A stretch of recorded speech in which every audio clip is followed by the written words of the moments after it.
I believed that if we invested and took care of the staff and addressed the problems there, that the patient experience would improve. And if those two things were going well, positive staff experience, then a positive patient experience, then the money would fall in line.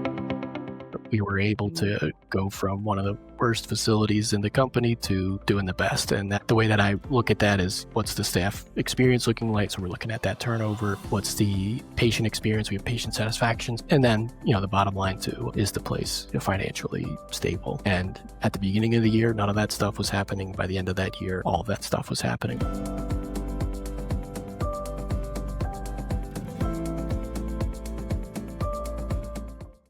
Welcome to the Brainwaves podcast by Opus, where we sit down with industry leaders to unpack their journeys, explore key challenges, and talk about how they're shaping the future of behavioral health and healthcare technology. I'm your host, Sean Rickenbacker. Today, we're joined by Brian Tierney, Executive Director of Cura West in Denver, part of the Guardian Recovery Network.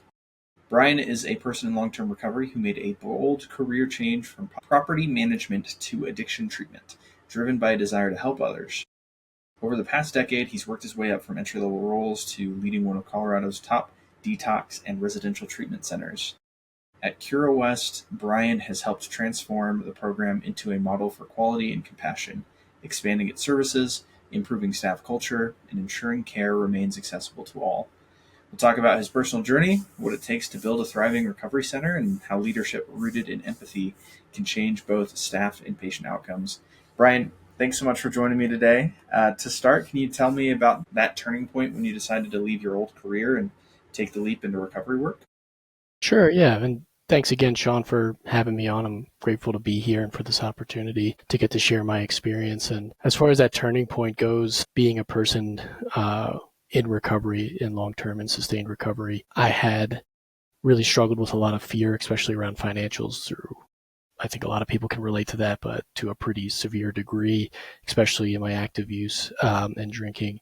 And it was really getting into recovery and kind of, I would say, discovering myself anew through that recovery process. And that gave me the courage to kind of walk through some fear I had around some financial insecurity and to do things where I felt called to be rather than chase a paycheck or a career path of any particular type. And yeah, I moved from having a pretty stable career with a great company to feeling called to work in the addiction treatment space. And it was recommended to me by some mentors that I had met through the recovery communities I was participating in to go take an entry-level job there. And before I started to go after certifications and degrees, that I should just go work at an entry level and see if I really, am built for this or am drawn to it as I thought I was. Because a lot of people in the early stages of recovery can often have this romanticized idea of what it would be like to work in treatment. And so they helped me see that, let's see if we can lift the veil a little bit and see if you still like it. And so I did that and took a pretty significant pay cut. And there was a lot of fear involved with that, but was able to move through it with the tools in my recovery. And I found that I loved it. And I just really enjoyed being with the patients. I enjoyed thinking about systems of care. I enjoyed learning about this space. And then I started working towards my certifications and degrees. And as I learned that stuff, applying that in real time was fantastic. I was waking up every day going like, yeah, this feels good, rather than before I was kind of waking up punching the clock. I love that. It's like you said, less of chasing that paycheck and more finding something more fulfilling in your career. I think that's something we come across quite a bit is a lot of people make the jump from like a corporate position to a recovery center just because they want to help people. You found that help in your recovery and you want to be able to provide that for other people. So I love that. For somebody who's trying to make that switch or considering it, what advice or words of wisdom would you give to someone trying to move into the recovery space? Yeah, it's a great question. It's one that I often come across as I still actively participate in multiple recovery communities where I live, and people are interested in getting in this space and trying to reinvent themselves and reconnect with their identity as a person in recovery. It often shakes up a lot of things of what they thought they wanted for their life and what they want to do now. My first suggestion to them is the suggestions that were given to me, which were, don't let anything get in between you and your recovery. Working in recovery is not your recovery, and you may find that it's not for you, and that is okay. So just kind of opening that invitation, giving them that out from the beginning, because this isn't for everybody. And some people come in and they find that out for themselves. And I think that their choice to leave at early stages of checking out the space, I respect that. I think that's someone who knows themselves and knows that this isn't what they thought it was going to be. So I just encourage them to hold that as an option and to be aware that their experience that they think it's going to be may not line up. So to open that up and make sure that they keep their recovery the number one thing. The other thing that I suggest is if they're willing and able, some people have different situations where they're at in their lives, but to take an entry level position before they go after any certification, before they jump into school, before they take out student loans or whatever they're doing to pay for some degree, go work in the space. At the very least, go volunteer somewhere and just sit with it for 6 months, 6 months, maybe 9 months. Just do that type of work for a little bit before you make any financial commitment to pursuing advancing yourself in this career through certifications and degrees and such.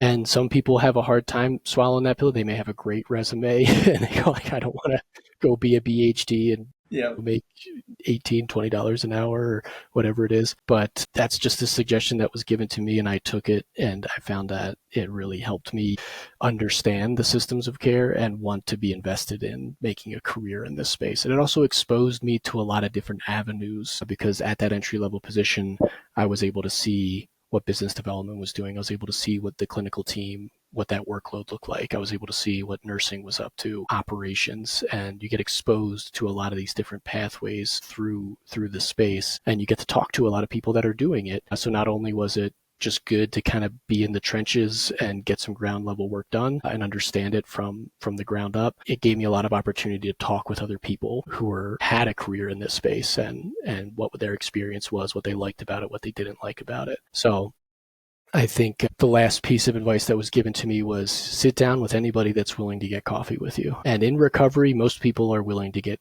coffee with you. It's just a thing that people in recovery make time for in their lives.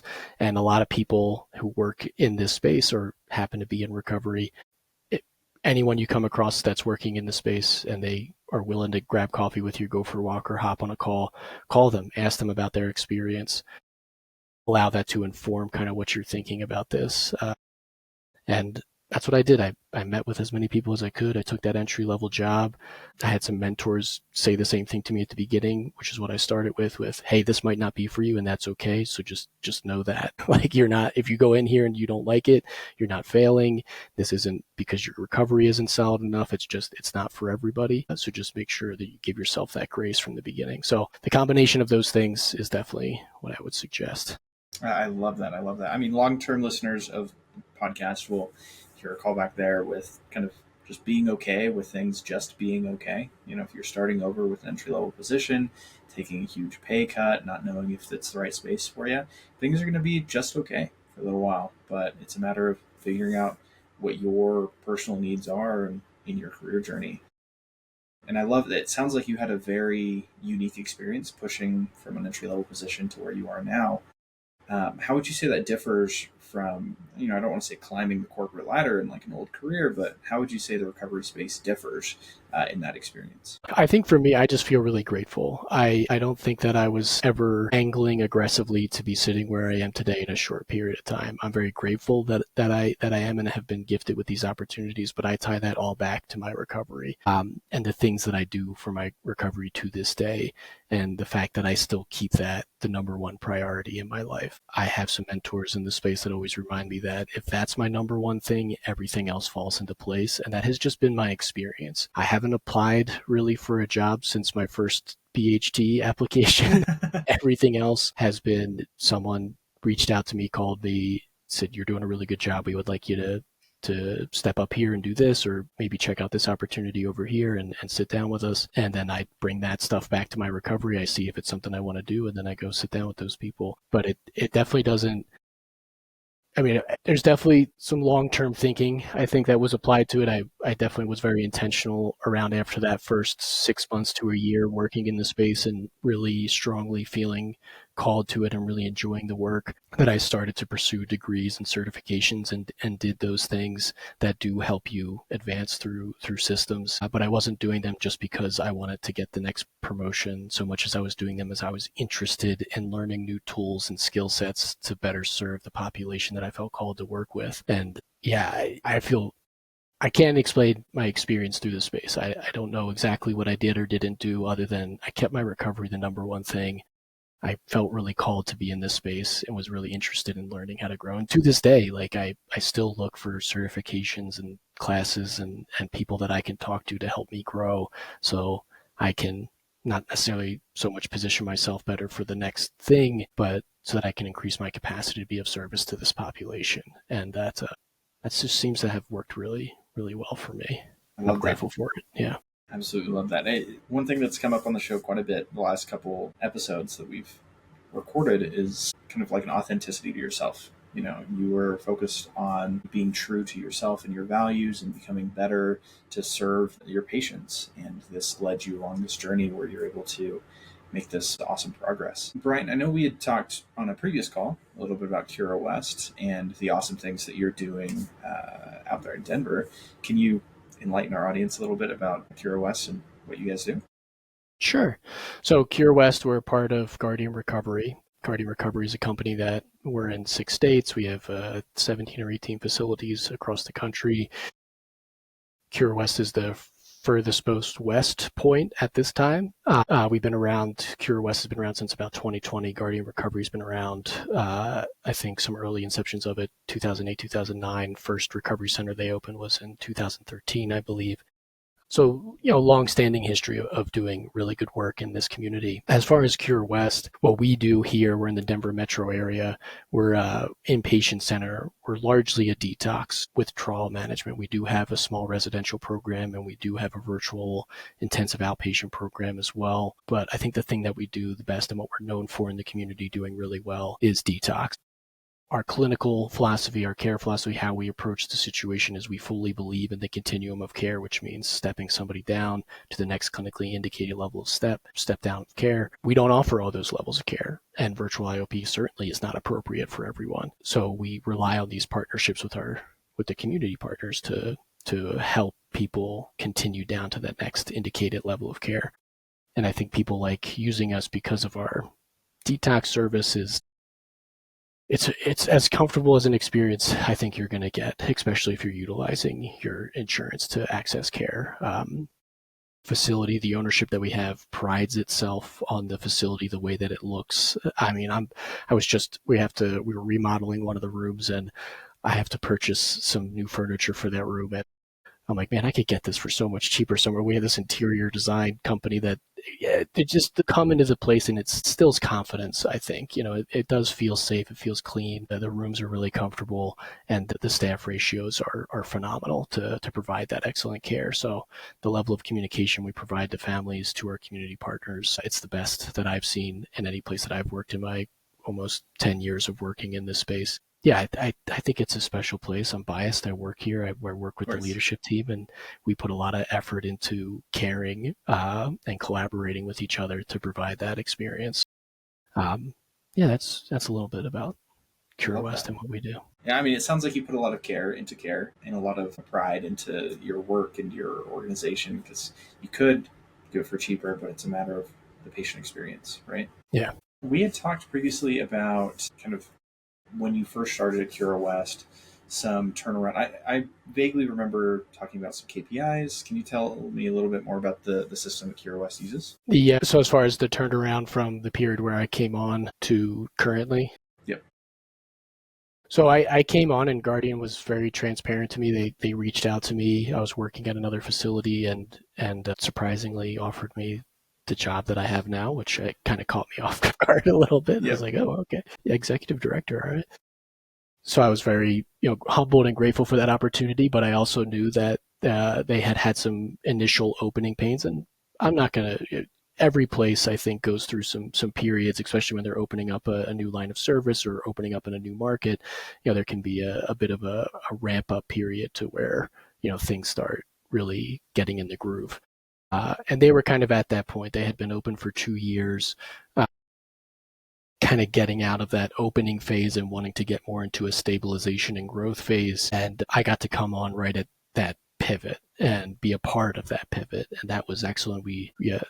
They and Guardian, we get the facilities are all ranked based on these KPIs at Cura West. Being a newer facility in a new market was consistently towards the bottom of that back. And by the end of that first year working with this leadership team that we had here, we were able to go from one of the worst facilities in the company to doing the best. And the way that I look at that is, what's the staff experience looking like? So we're looking at that turnover. What's the patient experience? We have patient satisfaction surveys. And then, the bottom line too, is the place financially stable? And at the beginning of the year, none of that stuff was happening. By the end of that year, all of that stuff was happening, which was really reassuring to step into a role like this and get to work with a really competent leadership team and be able to execute like that. And now 3 years into working at Cura West, we've been able to grow upon that and move from a 26-bed facility to 44 beds, expanded into a VIOP program that we recently took over just about a month ago. And that program itself went from something that was really struggling to now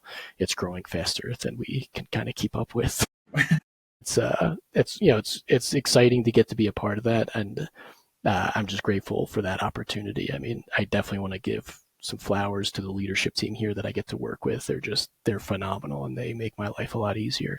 Absolutely. And I love the humility you have regarding the whole situation. Obviously, you came in, there were some things that needed to happen, and you got it done, and things have gone up from there. I know you talked about kind of patient satisfaction and staff satisfaction. What are some things that you implemented to increase overall satisfaction for both your staff and your patients?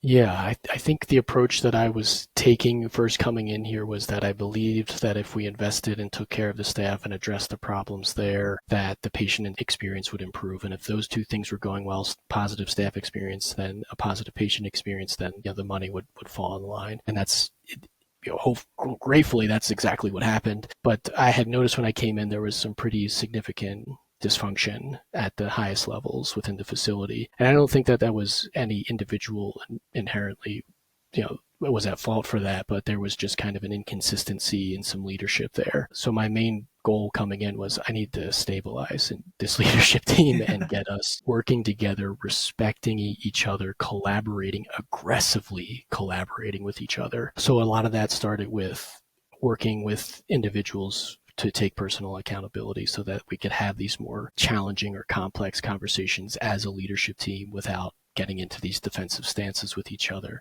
So that was my big focus for that. Most of that first year working here was seeing how we can get this leadership team to really come together and let that kind of trickle down through the departments. So my primary goal was this interdisciplinary collaboration across the leadership team, and then that will inform this interdepartmental collaboration throughout the facility. And fortunately, this leadership team was on board to make it happen, and we were able to execute that, and we found that lines of communication improved, the patient care started to improve, the staff culture, the retention significantly improved. So it ended up working out pretty good. But that's what we started with, just getting that leadership team together and saying, hey, we're all in this together. We had a chief clinical officer at the time, Ryan Suave, came out for our first little team session when I first came on, and he had a phrase that I still carry to this day, was none of us win until we all do. And I really like that, and I still remind that to the leadership team to this day when we sit down, that nobody in this room wins till we all do, and this is a team effort. And fortunately, people really have gravitated towards that, and we're able to kind of carry that with us in every interaction we do. I love that. Nobody wins until we all do. Love that. It sounds like you've cultivated this awesome culture of obviously collaboration, accountability, ownership, making sure that you work together as a team as opposed to in silos. And I think, especially as you said that you're opening up a virtual IOP program. Yeah, I think definitely as things move virtual, that's super important to keep those lines of communication open, both with the patients and between staff, etc. So as far as Cura West goes, obviously we've talked about what's happened since you started there and your journey. I don't know, man. I don't know what's going to happen tomorrow. I will say what's next is when I'm thinking about a question like that, I'm grateful to be here, and I believe that there's an abundance of opportunity in this space, and with this company specifically, they have been really good to me. I had a lot of fear moving in. I was coming from these mom and pop kind of places where I had great relationships with the owners and was really friendly. And I was kind of worried moving into more of a corporate model that some of that would get kind of lost in the paperwork and it would be more about the bottom line than anything else. And I just haven't found that to be true here. This is, every boss that I've gotten to work with and the C-level team, all the VPs and stuff, everyone really cares right up to the ownership. So I don't know what's next, but I do know that I'm grateful to be a part of it. I know something's next. Yeah, yeah. There's everything we've talked about when I was first coming on. Hey, this is what Guardian does. We come in, we stabilize, we provide really good quality level of care as evidenced by our staffing ratios, the quality of the facilities that we operate, just the way that they look and are presentable to clients, the food that we offer. Once we get that stabilized, we look for the next opportunity. And that's exactly what we did when I came in. We were 20, most just detox, and then moved into that 44 bed, adding that res program. We got that nice stabilized, working really well in that optimization phase, and then move into this VIOP. Okay, now we're in this stabilization phase with this VIOP. I think we're rapidly going to be approaching optimization with that pretty soon. And who knows what's after that, but I know it'll probably be something that I'll be excited to be a part of it. So I don't, I guess the final answer is I don't know, but glad to be here. Finally, you don't know, but things are going to be great because it's Guardian Recovery Network, right? I love that. Obviously, it's a very sustainable growth. Get in, stabilize, make sure that the patient experience is fantastic, and then go from there. I love that it's very focused on the patient and their recovery. Yeah. And I'll say we talk with the payers that we work with, the insurance companies. We ask them, what are you guys seeing? Where are you struggling to play? What does the community need? We talk to people out there. We don't just think this is what we want to do. We try to be really informed and get that stakeholder feedback for what is needed, and then try to see if we are the right fit to try to meet that need. Obviously, we're Cura West. We're working with substance use disorder, but at other locations, we have mental health. We work with adolescents. So yeah, who knows? I don't know, but I know it'll be thoughtful. I know it'll be well executed, and I know I'll be grateful to be a part of it. You're not only removing those silos within Cura West, but also in the greater behavioral healthcare space, making sure that communication is made and that there's that feedback given both ways, and you're learning and growing together. Well, Brian, it's been fantastic having you on the show today. I will ask one more question. I always ask this. Do you have any book recommendations? Yeah, I love reading. Too. But just a personal favorite of mine is Shantaram. If you haven't read it, it's just a fun book to read. It's got a nice mix of spiritual teaching with kind of some, I don't want to say action so much as the book moves through a main character. It's a really interesting book, and it's probably the most is the book in the past couple of years that I couldn't put down when I was reading it.